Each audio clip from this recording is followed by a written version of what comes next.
Welcome back, everyone, to Dynasty Tactics. This is a series that I never got around to finishing, so now we're going to get around to finishing it.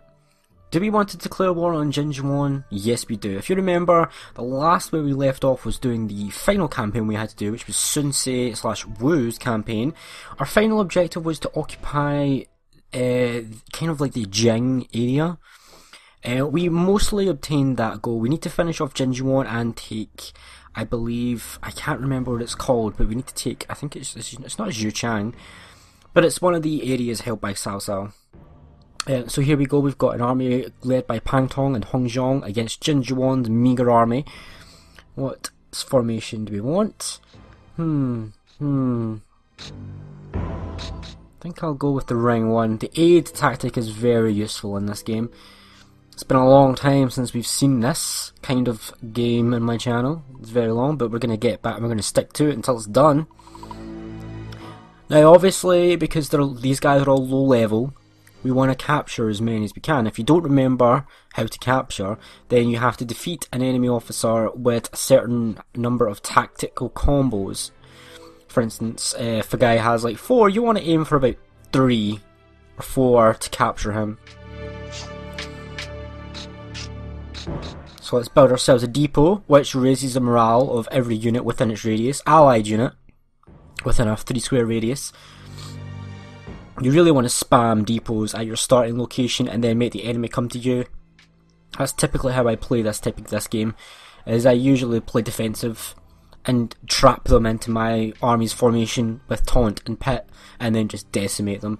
Pit, as you can see, is going to drag this guy all the way down here to us. Taunt and pit are different in the sense that pit can be disrupted if there is a certain obstacle in the way, but taunt isn't interrupted by anything, I don't think, unless there's an obvious obstruction, and also increases the morale, whereas pit does not increase the morale. So that's an important distinction to make between the two of them.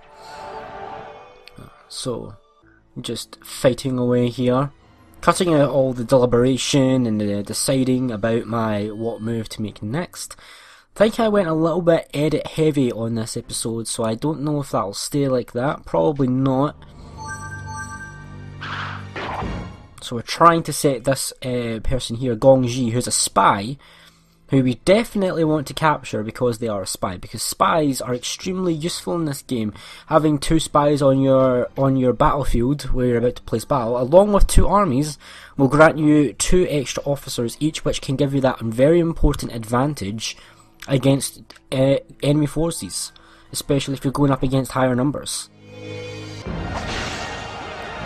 Here we go, just really wearing down Gongji's force, surrounding him. He has built himself a depot down here. Slightly weird decision from the AI there to build a depot. As you can see, it's gone now. We destroyed it because we're awesome. Now, we want to capture Gongji before these guys even get anywhere close to our area of fighting.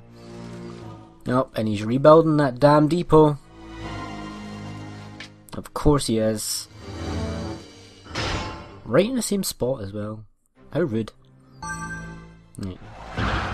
Doing some damage with some arrow attacks here. Really, it's a bit of an awkward place to set up a combo tactic because of the officers involved. And the terrain is not great because forest terrain really reduces your movement. But I think I might have it here. If I set this up, I've got a pursue set up with a fire attack. We're getting there. We're getting there. This might be it, guys.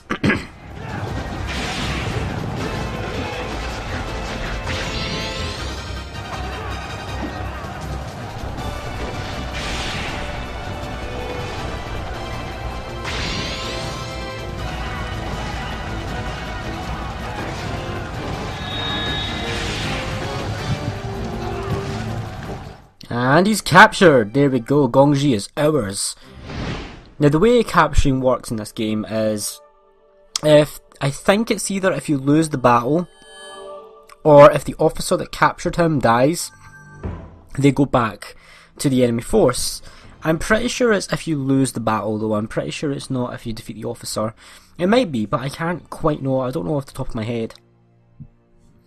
Hopefully that will never happen to us, although it does happen. It has happened to us in the past where one of our officers has been captured and we've had to hope that we can get them back by winning the battle, which has always worked for us. So our morale is just going straight upwards because of these depots, and we're really benefiting from them. Getting our stat boosts and special abilities are getting activated because of it. Let's set up a little tower here, because these guys are just about to come in range of it and they'll start to do some damage with that. Don't want to push them away, I want them to come close. I also want Shimok. I want him as in my army.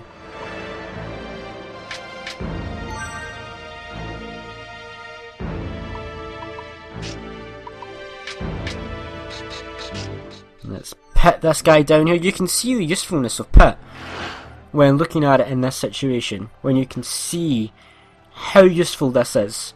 Bringing that guy all the way down here, out of his line of his allies, and straight into deep behind our lines where we can set up tactics and really just surround him. It's basically the best way to capture officers, is to surround them using this tactic.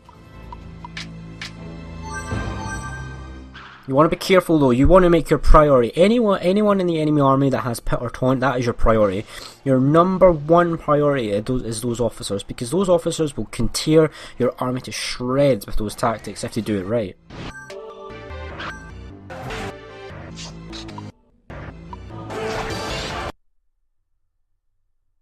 No idea what's happening with the audio here. This is very odd. I have no idea why the audio has suddenly glitched the hell out. But it has. Maybe it's because I've had too many edits in like similar. Well, this is very awkward. Very awkward indeed. Oh, jeez. Well, we've only got a few more minutes of this video remaining, and I apologise for the very annoying inconvenience of the audio glitching out like that. I have no idea why it happened. I maybe had too many edits in similar situations, so I know for a fact to avoid that in future. Yeah, I think that's what happened, because that's probably what happened. Unfortunate. Really unfortunate. I apologise. The music isn't too important in this game. You don't really need to hear much of it, but I still realise that this is a very annoying thing. So this will not happen again in any future episodes. I can guarantee that. We're just trying to work our way around getting Juju up next to that tower. I could build a fence, and if I build the fence here, it might make things a little bit awkward for the enemy in terms of movement, which could be good for me because it forces them to come down one specific avenue, and then I can control the flow of battle. You want to control the terrain in this game. You want to know the lay of the land. It is so... I feel so awkward right now because I've got no music at all. I've got none. And there's nothing I can do about it.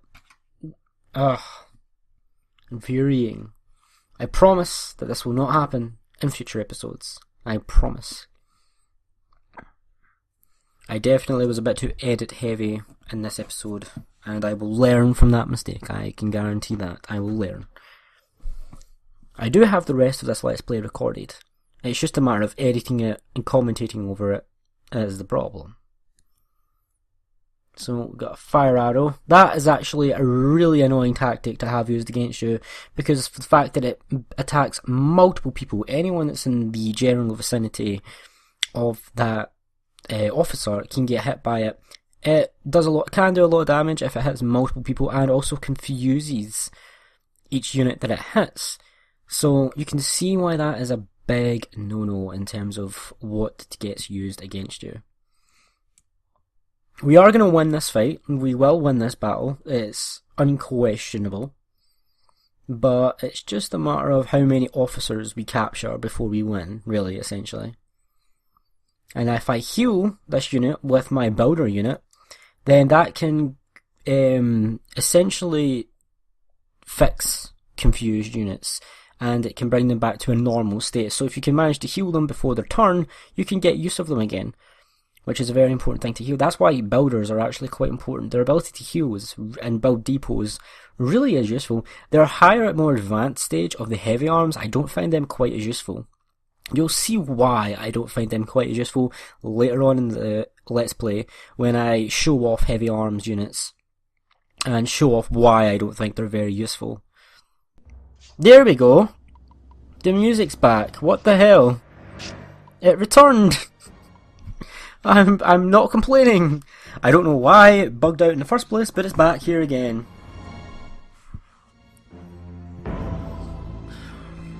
Music. Don't do that again. Don't leave me. I missed you. So we're going to do a tactical link here, and a tactical link is essentially if you have your strategist link up in an enemy officer in a tactic, it basically locks that unit in position. They can't move, they can't attack, and that tactic that you use to link the officer with will then trigger as soon as you commit to any other type of tactic anywhere else on the battlefield. So you'll see we're going to use the decoy here. Typically this would not trigger the other tactic that we have linked, because your tactics need to affect the officer that you want in order to trigger, so you need to meet specific criterias. But the link feature, which gets improved upon in Dynasty Warriors, Dynasty Tactics 2, doesn't take that into account, which is very useful. But that's all we have time for today. Thanks for watching, and I'll see you guys in the next video.